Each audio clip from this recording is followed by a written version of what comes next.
Si vous m'aviez demandé ce matin-là, j'aurais dit que le pire de Noël était la dinde trop cuite ou ma mère fredonnant passivement à travers le chaos. J'aurais dit que c'était le bruit ou peut-être le spectacle que nous donnions tous pour prétendre nous apprécier. J'aurais eu tort.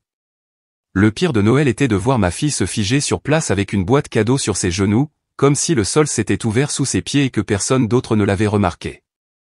Mais je vais trop vite en besogne. Nous étions chez mes parents, la même maison où j'ai grandi.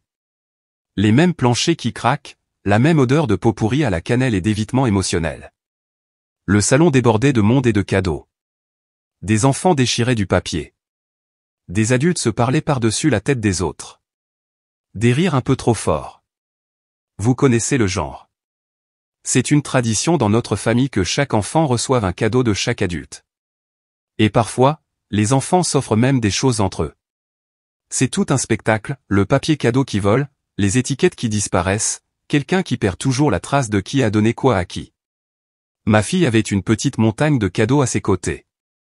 Elle était heureuse, vraiment heureuse, ce que je n'avais pas vu depuis un moment.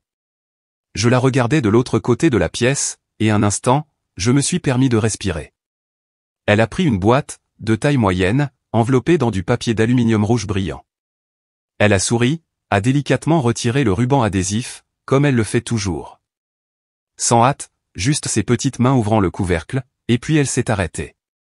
L'expression sur son visage a changé si vite que j'ai cru l'avoir imaginé. Ses épaules se sont tendues. Son sourire a disparu. Tout son corps s'est figé. Je me suis figé aussi. Quelque chose en moi savait. Vous connaissez cette sensation dans votre estomac? Celle qui vous dit que vous êtes sur le point d'apprendre quelque chose que vous ne pourrez pas oublier. Elle a levé les yeux. Ses yeux étaient grands ouverts et effrayés. Elle n'a rien dit, s'est juste levée lentement, comme si elle avait peur que la boîte n'explose si elle bougeait trop vite. Tenant toujours la boîte ouverte dans ses deux mains, elle s'est dirigée vers moi, son visage vidé de couleur. Elle a tendu la main vers moi et a murmuré « Maman, j'ai peur ». Puis, presque inaudiblement, « Regarde juste. Ne dis rien ». J'ai jeté un coup d'œil. La boîte était toujours ouverte dans ses bras, légèrement inclinée vers moi. J'ai regardé à l'intérieur. Au début, j'étais confuse. C'était un jouet. Inoffensif, ordinaire, rien de manifestement mal. Mais ensuite, j'ai regardé de plus près et je me suis figé. Tout autour de moi, les lumières, le bruit, l'odeur du jambon rôti, tout a disparu. C'était comme si le temps s'était arrêté. Ou peut-être moi. Je n'ai rien dit. Je ne pouvais pas. J'ai levé les yeux et j'ai parcouru la pièce du regard. Mon père riait, tenant une couronne en papier au-dessus de sa tête. Ma mère s'affairait au réglage de la table comme si elle pouvait spontanément exploser sans sa supervision. Ma sœur était plongée dans une conversation avec quelqu'un, gesticulant avec un verre de vin. Les enfants étaient par terre à comparer leurs jouets. Tout semblait normal, mais ça ne l'était pas. « Viens, ai-je dit doucement. Allons prendre l'air. » Une voix a flotté derrière moi. « Tout va bien ?» J'ai souri, comme une femme dont l'âme essayait de sortir par sa poitrine. Elle ne se sent pas très bien. Nous allons juste sortir un moment.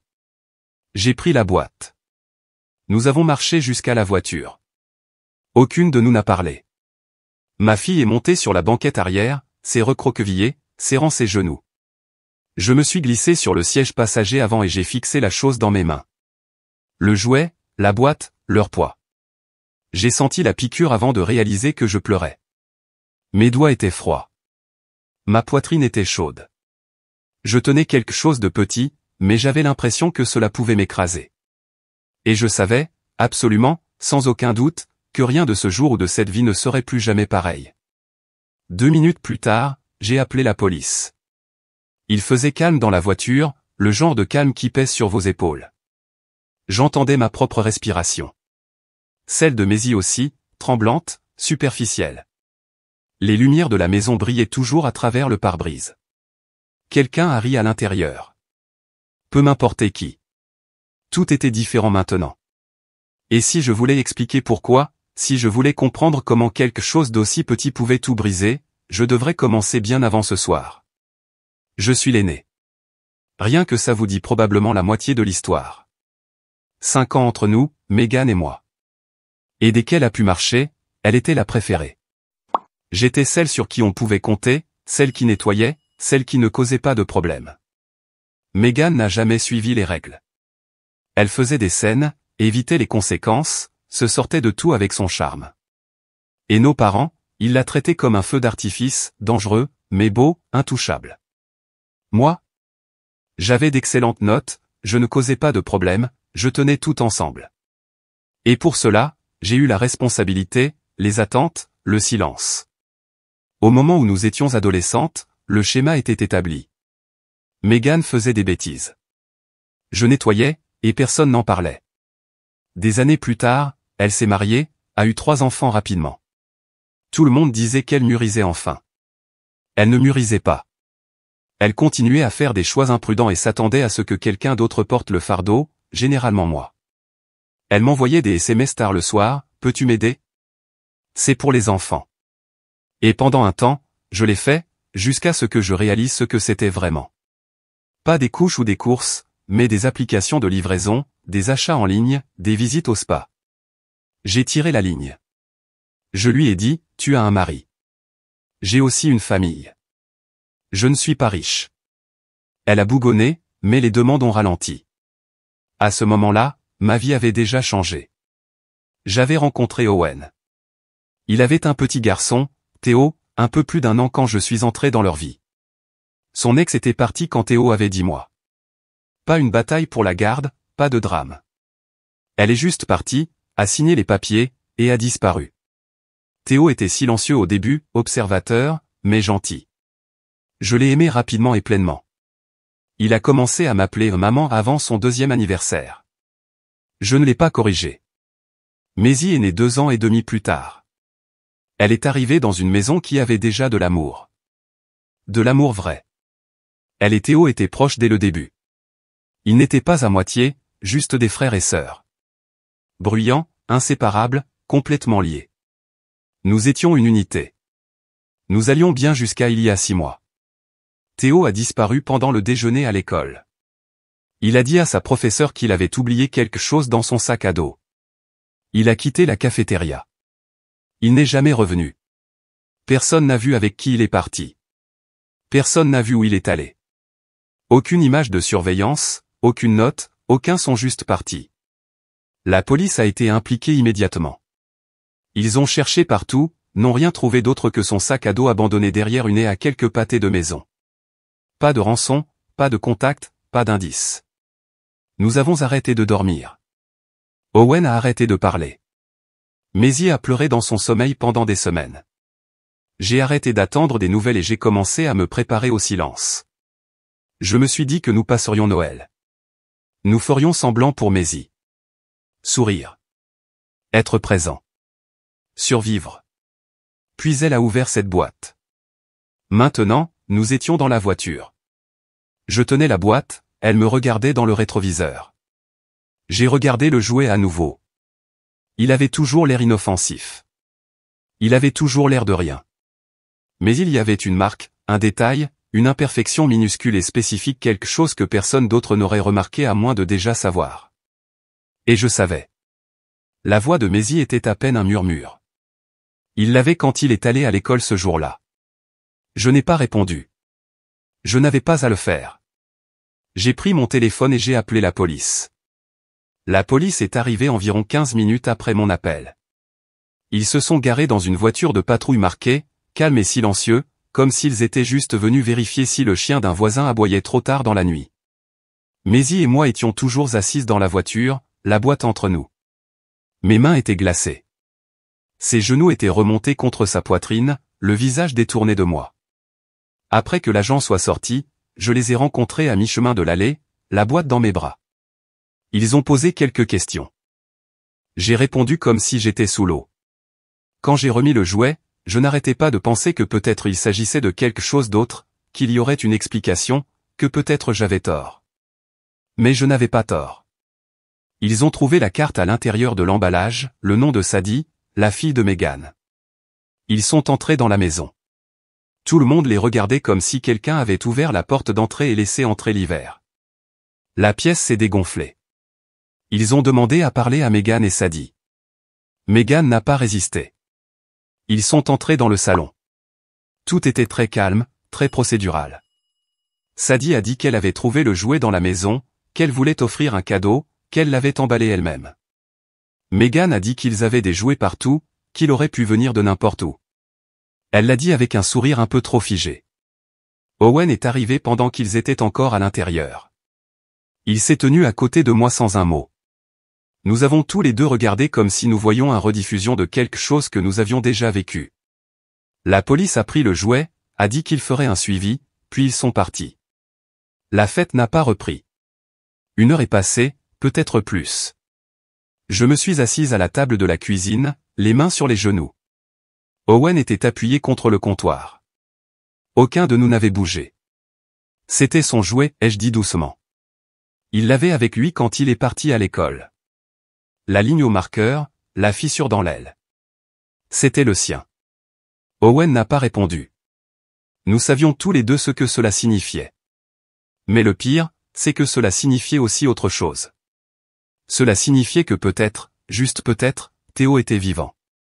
Cette pensée m'a frappé comme de la glace et du feu en même temps. Après un moment, nous nous sommes levés. Nous avons descendu le couloir. Les lumières étaient plus tamisées maintenant. Les conversations se sont tues. Nous avons passé le sapin de Noël, les emballages jetés, tous les éléments d'une journée normale qui ne signifiaient plus rien. Megan était assise seule dans la véranda, faisant défiler son téléphone comme si elle essayait de faire semblant que tout allait encore bien. Nous sommes entrés. Elle a levé les yeux. Son sourire a vacillé. « Salut » a-t-elle dit. « Tout est réglé maintenant ?» Owen n'a pas parlé. J'ai parlé. Nous devons parler maintenant. Son visage a tressailli. De quoi? De ce jouet? Celui que Sadie a donné à Maisie. Elle a posé son téléphone. J'ai déjà dit à la police. Sadie l'a trouvé dans la maison. Probablement quelque chose que quelqu'un a laissé il y a longtemps. Owen a fait un pas en avant. Il avait ce jouet avec lui quand il a disparu. Elle a cligné des yeux. Vous ne pouvez pas être sûr. Nous le sommes, ai-je dit. Maisie s'en souvient. Je m'en souviens. Owen s'en souvient. Il n'est jamais allé chez toi. Alors, comment son jouet s'est-il retrouvé là? Elle a ri, mais cela sonnait creux. Je ne sais pas. Peut-être que quelqu'un l'a apporté. Peut-être qu'il est venu une fois et que vous avez oublié. La voix d'Owen a coupé. Nous n'avons pas oublié. Il n'est jamais allé chez toi. Son sourire s'est estompé. Pourquoi faites-vous ça? A-t-elle demandé. J'ai fait un pas de plus. Parce que la police va revenir. Ils vont poser d'autres questions. Ils vont retracer d'où vient le jouet. Et quand ils découvriront ce que vous avez fait, vous n'aurez pas la chance de nous l'expliquer d'abord. Son visage est devenu pâle. Elle a regardé Owen, puis moi, puis elle a détourné le regard. S'il vous plaît, ne leur dites pas, a-t-elle dit doucement. Alors dites-nous d'abord, ai-je dit. Maintenant. Elle a hésité, s'est mordu la lèvre. Ses yeux se sont remplis, mais elle n'a pas laissé les larmes couler. Pas encore. Puis elle a hoché la tête une fois. C'était la mère de Théo, a-t-elle dit. Elle m'a appelé il y a des mois. Elle a dit qu'elle voulait juste le voir, juste lui parler. Elle a dit qu'il lui manquait tellement.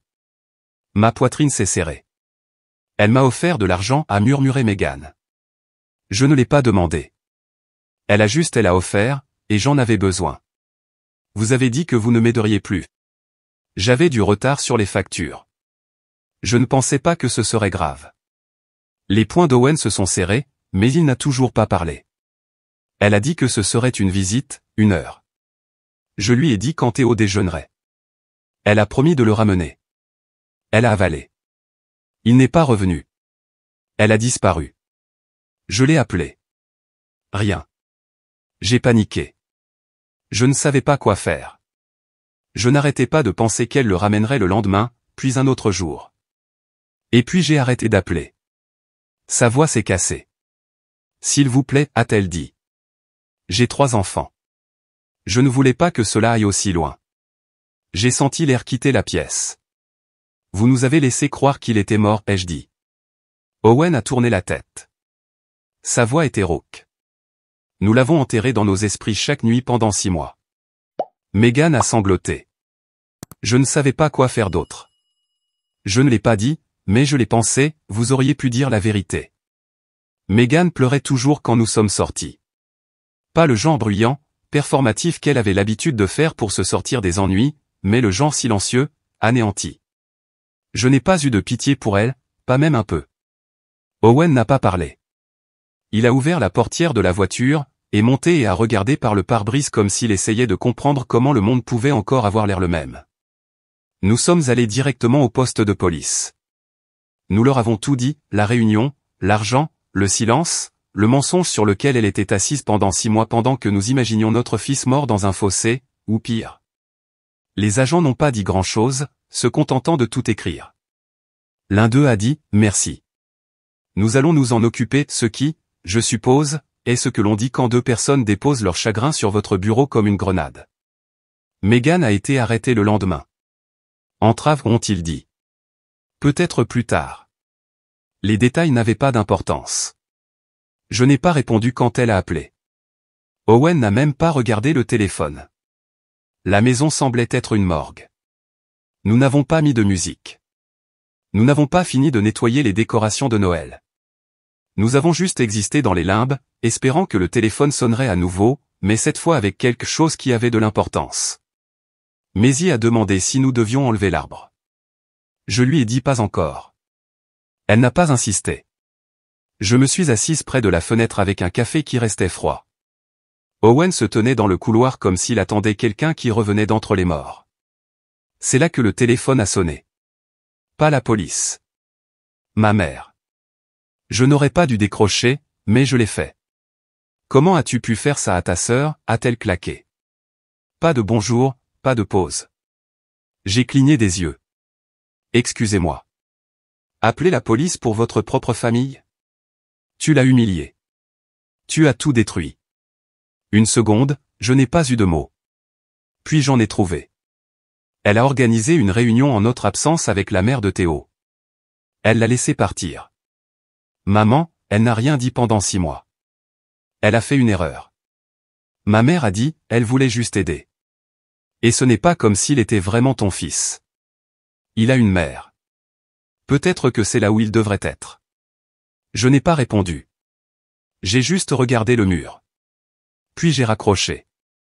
Owen est entré un instant plus tard. Il n'a pas demandé ce qu'elle avait dit. Peut-être qu'il n'en avait pas besoin. 3 jours plus tard, le téléphone a sonné à nouveau. Cette fois, Owen a répondu. Il n'a pas parlé. Il m'a juste tendu le téléphone comme s'il allait exploser. Madame Gray, a dit la voix quand j'ai décroché. Oui. Nous l'avons retrouvée. La mère biologique de Théo. Elle vivait sous un faux nom en Arkansas. Je ne pouvais pas respirer. Il l'est? Il est vivant. Mes jambes ont flanché. Je me suis affaissé sur le canapé comme si la gravité avait pris une décision personnelle à mon sujet. Ils ont organisé un appel vidéo. Pas idéal, mais je m'en fichais. J'aurais accepté un message vocal ou une photo pixelisée ou un mot avec son nom dessus. Je voulais juste le voir. Nous avons été escortés dans une pièce au commissariat. Il y avait un ordinateur portable sur la table, un technicien s'occupant de tout comme si c'était un mardi ordinaire. Owen était assis raide à côté de moi. Il n'avait pas beaucoup parlé depuis que nous avions reçu l'appel. Je pense qu'une partie de lui n'y croyait pas encore. Je n'étais pas sûr de moi non plus. Puis l'écran a clignoté et le voilà. Théo. Il avait l'air différent, plus pâle, plus âgé. Ses cheveux étaient plus longs. Il ne souriait pas, mais c'était lui. J'ai oublié comment respirer. Salut, ai-je réussi? Ma voix s'est cassée. Il a regardé l'écran. Pas en colère, juste prudent. Elle m'a dit que vous ne vouliez pas de moi, a-t-il dit doucement. Elle a dit de venir me chercher. Quelque chose en moi s'est brisé. Ce n'est pas vrai, ai-je dit. Nous n'avons jamais arrêté de te chercher. Jamais. Owen s'est penché. Sa voix était régulière, mais fine. Tu es à nous, toujours. Théo a baissé les yeux, a frotté sa manche, puis a levé les yeux à nouveau. Je ne la croyais pas. Pas au début, mais ensuite elle l'a répété encore et encore. Je ne savais pas quoi penser. Tu sais maintenant, ai-je dit. Il a hoché la tête une seule fois. L'écran s'est figé une seconde. Quelqu'un de l'autre côté a dit que nous devions terminer. Nous venons te chercher, a dit Owen. Théo n'a pas souri, mais il n'avait pas non plus l'air effrayé. D'accord, a-t-il dit. Je serai là. Cette nuit-là, je me suis assise seul dans le noir, les lumières de Noël clignotant derrière moi. Je n'ai pas pleuré avant que tout le monde ne soit endormi. Pas fort, pas en désordre, juste des larmes qui sont venues comme une tempête après une sécheresse. Théo allait rentrer, et pour la première fois depuis 6 mois, j'y croyais. Théo est rentré un jeudi. Il est descendu du train avec une assistante sociale à ses côtés et un sac de sport qui ne ressemblait pas à quelque chose qui lui appartenait. Quand il nous a vus, moi, Owen et Maisie, debout juste derrière la ligne jaune, il a hésité comme s'il n'était pas sûr que ce soit réel. Maisie a couru la première, droit sur lui. Il a laissé tomber le sac et l'a serré dans ses bras comme s'il avait été sous l'eau et qu'elle était de l'air. Je me suis approché plus lentement. Owen n'a pas bougé du tout. Son visage était de pierre. Je me suis agenouillé devant Théo. « Salut, mon chéri. » Il a hoché la tête. Puis il s'est avancé et a enfoui son visage dans mon manteau. C'est à ce moment-là que nous l'avons récupéré. Les semaines suivantes n'ont pas été faciles. Il parlait peu, sursautait quand des portes s'ouvraient trop vite, dormait avec la lumière allumée. Maisie restait collée à lui, comme si elle pensait qu'il pouvait disparaître à nouveau, celle clignait des yeux. Peut-être qu'elle avait raison.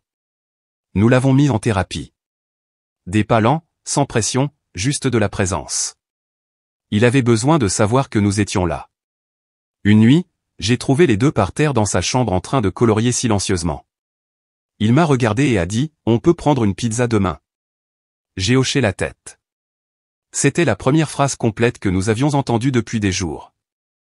Des progrès. Megan a été inculpée de mise en danger imprudente d'un enfant, d'entrave et de complicité d'interférence avec garde d'enfant.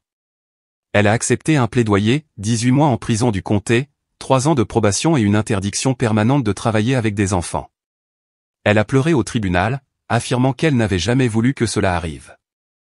Elle a dit qu'elle essayait juste d'aider quelqu'un à se reconnecter avec son enfant. Le juge n'y a pas cru. Nous non plus. Elle nous a écrit une lettre. Je ne l'ai pas lue. Owen l'a brûlée. La mère biologique de Théo a été arrêtée en Arkansas et extradée. Elle a plaidé coupable d'ingérence avec garde d'enfant et de mise en danger d'un enfant. Les accusations de fraude ont été abandonnées en échange d'une évaluation psychiatrique et d'une ordonnance de non-contact. Elle a été condamnée à 4 ans. Au tribunal, elle a dit « Je n'ai pas essayé de lui faire de mal. Il me manquait juste. Je voulais réparer quelque chose que j'avais cassé. » Personne n'a applaudi. Mes parents ne l'ont pas bien pris. Ils ont dit que Megan était confuse. Qu'elle ne méritait pas la prison. Ma mère a dit « Il n'est même pas vraiment le tien. Megan est ta sœur. Elle a fait une erreur. » J'ai dit « Toi aussi. » Puis j'ai bloqué leur numéro et je n'ai pas regardé en arrière. 1 an plus tard, Théo a ri. Je veux dire, vraiment ri. Un rire profond, la tête en arrière, avec un petit reniflement à la fin. Maisie avait fait quelque chose de ridicule avec du ketchup et une cuillère, et il a éclaté de rire. Owen et moi nous sommes regardés et nous n'avons pas dit un mot. Nous n'avions pas besoin de le faire. Théo va à l'école maintenant. Il dessine des bandes dessinées. Il dort toute la nuit. Parfois, il m'appelle maman sans s'en rendre compte. Je ne le corrige pas. Aujourd'hui, lui et Maisie sont dans le jardin. Elle lui donne des ordres comme elle en avait l'habitude, et il la laisse faire. Owen est à côté de moi. Il lit quelque chose, mais je peux sentir qu'il regarde aussi. Tout n'est pas parfait, mais c'est à nous. Nous l'avons perdu, et nous l'avons retrouvé. Et tout ce qui s'est passé entre les deux a brisé quelque chose que nous ne pourrons jamais complètement réparer. Mais tout ce qui se brise ne reste pas brisé. Certaines choses se reconstruisent. Nous sommes rentrés à la maison maintenant.